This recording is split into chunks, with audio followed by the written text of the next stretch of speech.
कराची में मीडिया से गुफ्तगू करते हुए कहा कि मुल्क मजीद किसी एडवेंचर का मुतहम्मिल नहीं हो सकता।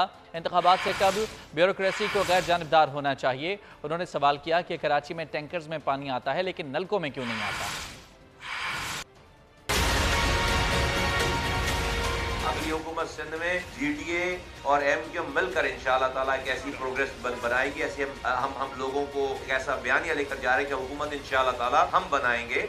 अब पाकिस्तान के अंदर इतनी सख्त नहीं है कि अब वो इस तरह का एडवेंचरिज्म जो कि पिछले 15 सालों में सिंध में चलता चला आ रहा है, ये पाकिस्तान बर्दाश्त कर सके। तो हुकूमत वक्त को रिक्वेस्ट करना चाहता हूँ कि इलेक्शन फेयर एंड फ्री हमें अगर कहलवाना है, कराना है, तो वो फेयर एंड फ्री दिखने भी चाहिए। 30 मिनट के अंदर जो है वो 6000 का टैंकर आपको मिल जाएगा। यही से चोरी करके यही का पानी बेच रहे हैं। तो जब टैंकर में पानी आ सकता है तो नलकों में पानी और लाइनों में पानी क्यों नहीं आ सकता।